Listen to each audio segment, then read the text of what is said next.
अब बात कुछ और खबरों की और बात करेंगे फ्रांस की। फ्रांस की सरकार ने दावा किया है कि अब कर 1311 प्रदर्शनकारियों को गिरफ्तार कर लिया गया। तो अब तक 1311 प्रदर्शनकारियों को गिरफ्तार कर लिया गया है। फ्रांस सरकार की ओर से दावा किया गया है। आपको बता दें कि नाबालिग की हत्या के बाद फ्रांस के कई शहरों में प्रदर्शन हो रहे हैं और उसके बाद लगातार हम वहां पर हिंसा देख रहे हैं, प्रदर्शन देख रहे हैं। ये आगजनी की तस्वीरें वहां आम हो चली हैं और ऐसे में फ्रांस की सरकार ये दावा कर रही है कि इस पूरे मामले में 1311 लोगों की अब तक गिरफ्तारी सरकार कर चुकी है।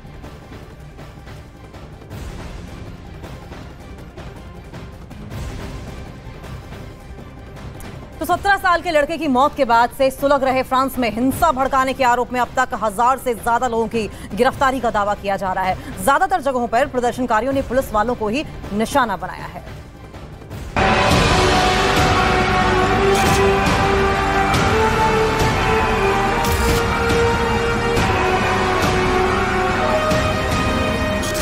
करीब करीब 100 घंटे का वक्त पूरा होने वाला है, लेकिन फ्रांस में जारी फसाद का अंत अब तक नहीं दिख रहा है।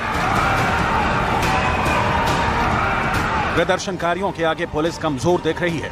फ्रांस की मीडिया का दावा है कि इन झड़पों में करीब 300 पुलिस वाले गंभीर रूप से घायल हो गए हैं।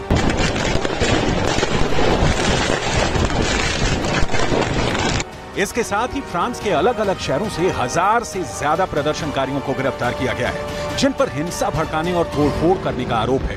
फ्रांस के हालातों पर राष्ट्रपति इमैनुअल पल पल की जानकारी दे रहे हैं। मैक्रों ने अधिकारियों के साथ अहम बैठक की और पेरिस समेत आसपास के इलाकों की सुरक्षा बढ़ाने के निर्देश दिए।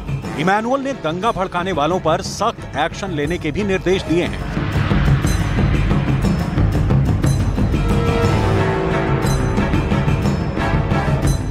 नाबालिग अल्जीरियाई मूल के मुस्लिम परिवार का बताया जा रहा है, इसलिए इस घटना के बाद वहां मुस्लिम समुदाय के लोगों का गुस्सा ज्यादा है। इस घटना को फ्रांस में लंबे वक्त से पनप रहे धार्मिक असंतोष से जोड़कर भी देखा जा रहा है। पिछले कुछ सालों में कई बार वहां दंगे हो चुके हैं, जिनमें एक पक्ष मुस्लिम समुदाय के लोग ही रहे हैं। और इस बार भी ऐसा ही हुआ है, जब एक मुस्लिम लड़के की मौत के बाद वहां आग लग गई। इसकी वजह फ्रांस के धर्म निरपेक्षता से जुड़े कानूनों को माना जाता है।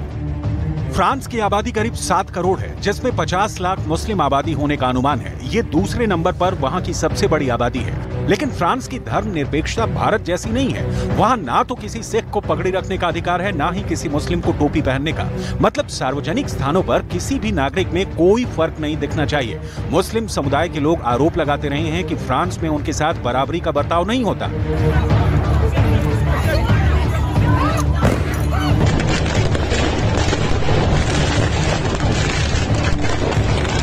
दावा है कि जिस पुलिसकर्मी की गोली से नाबालिग की मौत हुई, उसने मरने वाले लड़के के परिवार से माफी मांग ली है। वो पुलिसकर्मी हिरासत में है और उसके वकील ने बताया कि जब वो पुलिसकर्मी से मिला तो उसका पहला और आखिरी शब्द सॉरी था। वकील ने ये भी जानकारी दी कि वो पुलिसकर्मी 17 साल के उस लड़के को मारना नहीं चाहता था, इसलिए वो बहुत ज्यादा दुखी है। दावा है कि 2 पुलिस वाले नाबालिग की कार को रोककर उससे कुछ बातें कर रहे थे। नाबालिग ही गाड़ी चला रहा था। उस घटना के वीडियो में एक पुलिस वाला उस नाबालिग पर पिस्तौल ताने हुए भी नजर आया था। इसी दौरान नाबालिग ने गाड़ी भगा दी थी और पुलिस वाले ने गोली चला दी थी, जिससे उस लड़के की सड़क पर ही मौत हो गई।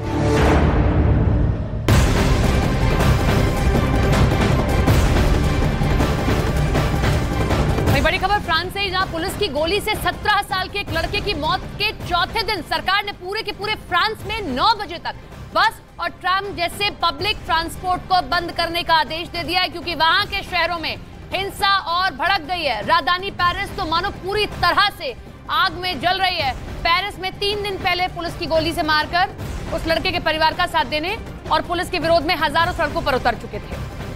न सिर्फ आगजनी कर रहे थे, बल्कि पुलिस वालों पर भी हमला करने से नहीं चूक रहे थे। और इस दौरान प्रदर्शनकारियों ने कई शहरों में जमकर उत्पात मचाया। कई शॉपिंग मॉल, कई बैंक लूट लिए, तो कुछ जगहों पर पुलिस के हथियारों पर भी प्रदर्शनकारियों ने कब्जा कर लिया। तो कहीं दुकानें तोड़ने के लिए बाकायदा स्पीडिंग कार का इस्तेमाल किया गया, शटर को तोड़ने के लिए तेज रफ्तार गाड़ियों का इस्तेमाल किया गया।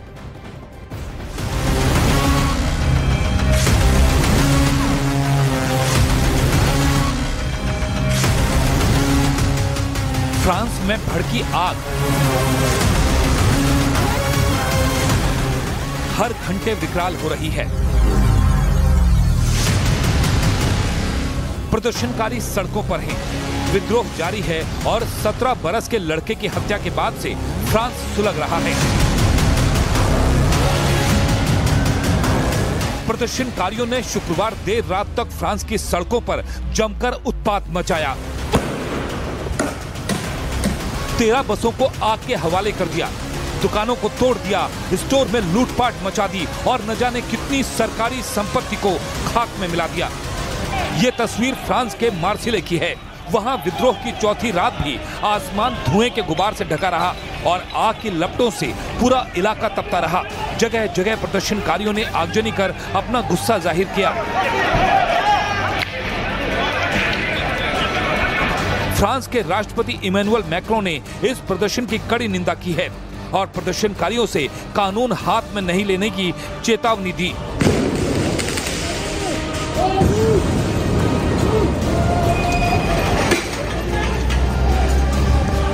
Il y a une instrumentalisation inacceptable de la mort d'un adolescent que nous déplorons tous, alors que la période devrait être au recueillement et au respect. Et donc face à cela, je condamne avec la plus grande fermeté toutes celles et ceux qui utilisent cette situation et ce moment pour essayer de créer le désordre et d'attaquer nos institutions. Ils portent une responsabilité de fait accablante. France में Africa के रहने वाले 17 साल के लड़के की हत्या के बाद से माहौल गरमाया हुआ है। पुलिसकर्मी पर लड़के की हत्या का आरोप है, जिसके खिलाफ प्रदर्शनकारी सड़कों पर हैं।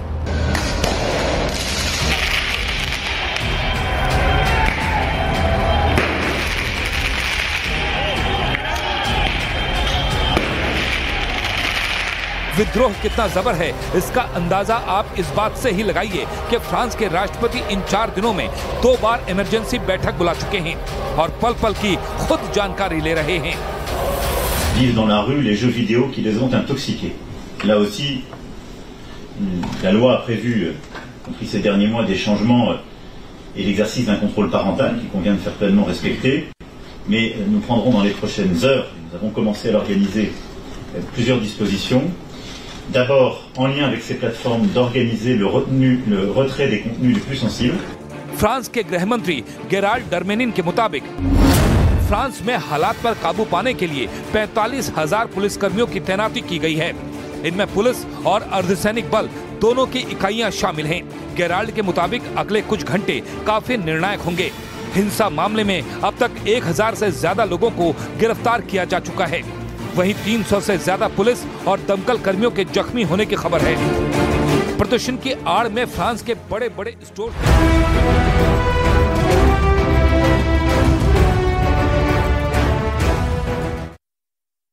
नमस्कार, आप देख रहे हैं देश का number 1 Hindi news channel news 18 India और मैं हूं आपके